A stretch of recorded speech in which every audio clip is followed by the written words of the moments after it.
Argentina যত এগোচ্ছে ততই জোরালো হচ্ছে বিতর্ক। বিশ্বকাপের নকআউট পর্বে দলটি প্রতিটি জয় ঘিরেই সামাজিক যোগাযোগ মাধ্যমে উঠছে একই অভিযোগ, ফিফা নাকি আর্জেন্টিনাকে বাড়তি সুবিধা দিচ্ছে। তবে এসব সমালোচনার জবাব দিতে একটুও রাগঢাক করেননি লিওনেল মেসি। তার দাবি আর্জেন্টিনার সাফল্যের পেছনে কোনো বিশেষ সুবিধা নয়, রয়েছে ধারাবাহিক পারফরমেন্স। আসল ফল থেকে তৈরি, সম্পূর্ণ প্রিজারভেটিভ মুক্ত ফ্রুটিকা, পিওর মানেই ফ্রুটিকা। ইংল্যান্ডকে 2-1 গোলে হারিয়ে দ্বিতীয়বারের মতো বিশ্বকাপের ফাইনালে ওঠার পর মেসি বলেন, যাদের কষ্ট লাগে লাগুক, গত 4 বছর ধরে আমরাই বিশ্বের সেরা দল। মানুষ যাই বলুক, টানা 2টি বিশ্বকাপ ফাইনালে ওঠা প্রমাণ করে আমাদের সাফল্য কাকতালীয় নয়, কেউ আমাদের কিছু উপহার দেয়নি। সেমিফাইনালে 55 মিনিটে অ্যান্থনি গর্ডনের গোলে পিছিয়ে পড়ে আর্জেন্টিনা।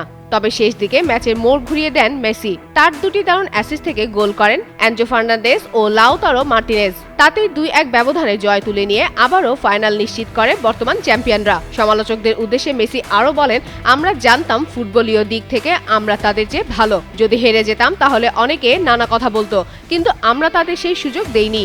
জয়ের পর আর্জেন্টিনার কিংবদন্তি ডিয়েগো ম্যারাডোনাকেও স্মরণ করেন মেসি। তিনি বলেন, আজকের দিনটি ডিয়েগোর জন্য বিশেষ। ওপর থেকে তিনি নিশ্চয়ই এই জয় উপভোগ করছেন। এই সাফল্য তার জন্যও একটি উপহার।